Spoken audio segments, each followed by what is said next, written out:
Welcome to Deep Thought. Know yourself, know others.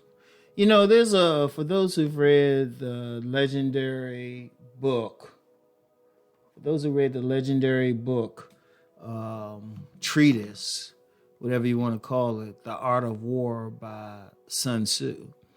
One of my favorite terms and one of the most common sayings in the book is if you know yourself and you know your enemy, you need not fear the results of 100 battles. I would, even though that was talking about warfare, you can apply that to life. If you know yourself and you know others, you might not fear, you might not win every battle, but then you have an idea on how to navigate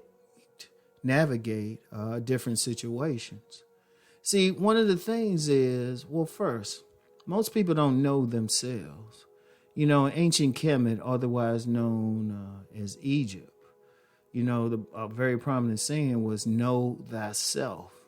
See, when you know yourself, you know what you can do, you know what you can't do, you know what you tolerate, you know what you can't tolerate, but then you can navigate situations. That by itself is powerful.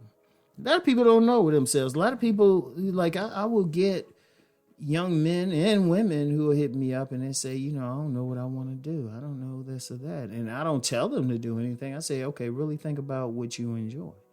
You got to look in the mirror. You have to know. See, if you know yourself, you already know, okay, this is what I can eat. This is where I can go. This is who I can deal with. Boom. So on that level, it's very powerful. But then that's only half the equation. Because if you know yourself but don't know others, you can win sometimes, but sometimes you lose. Sun Tzu said, if you know yourself but you don't know others, you can win 50% of the time. Paraphrasing and everything. But if you know yourself and you know others, now he had said 100, you never fear the results of 100 battles. Hey, you have a good idea. Hey, your winning percentage goes up greatly because you know yourself, you know what you're going to do. But then if you know others as best as possible, that's why it's not 100% when you're talking about knowing other people. If you know others, you have a great chance of winning. And how can you know others? And now that's tough because ultimately you don't know personally what's going on with someone, but you can still look at people. You can still find patterns in what they do. Like one of the things I do, and I've said this before, I pay attention to subcultures. That's my thing. Like to the point where I've mentioned this before, I've actually thought about maybe getting a PhD in sociology and maybe do a dissertation on subcultures. I've had a fascination with it since the mid 90s. Late 90s when I worked at the United States Department of Justice Civil Rights Division, Office of Disability Rights. And, I was introduced to deaf culture and everything. And so I pay attention to all of these things. One of the things I've learned in it was learn how to spot the icons of a particular culture. Like every single culture, subculture, they have a certain uniform. They have a certain way it can go even as far as how they wear their hair, how they adorn themselves, everything. And so one of the things I've always done is every time I encounter someone, I will look at what kind of jewelry they're wearing, what kind of tattoos they got. That's a culture. The tattoo culture, that's a culture in itself. I'll pick up magazines. Then when I'm dealing with a person and I'm reading them and I'm determining, okay, what culture they in, I know how to deal with them.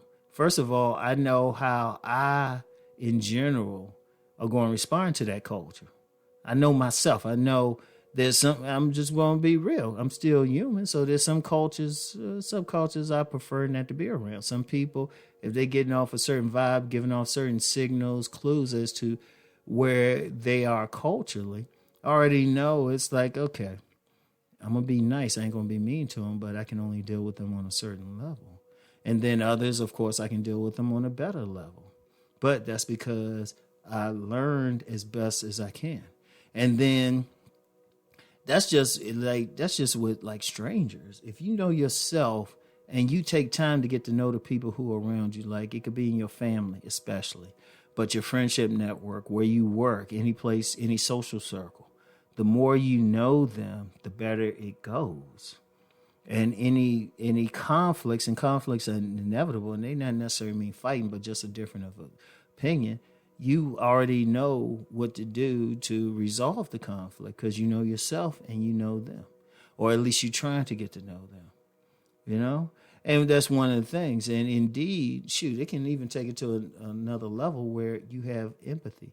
Like you might see them going through something, but because you have an understanding of them, you know yourself and you know them, you could probably come up with something to help them in their situation. Y'all feel what I'm talking about? You know, but that's the very important thing, because every day, I'm gonna tell you what, going through life, the reality is 99.999% of us, we got to deal with other people. I don't care where it is. You got to deal. You could be a homeless person living by yourself someplace. You still got to, or at some point, you're going to encounter other people. I don't care who it is.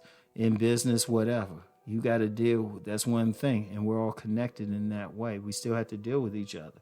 So you can connect from a place of power if you know yourself and how you interact with the world, but then at least have a general understanding, a general way to read other people to know how they will respond to you. And indeed, that's part of the thing anyway, because you know yourself, you know how people respond to you in general. Like I said, it's not 100% thing. It's not 100% because really it's hard to get to know every single person that you're dealing with, and you never know what they're hiding from you.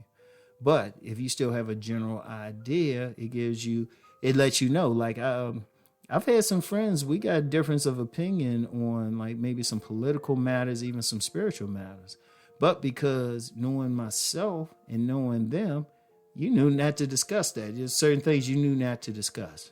So everything was gravy. That's a very important thing. And that's just how it is. And that's what everyone should do. Know themselves, know the people that they encounter, have a general idea about people that they encounter, and it puts you in a powerful position. All right? So anyway, that's all I have for now. Think on this and have a great weekend. Peace and blessings.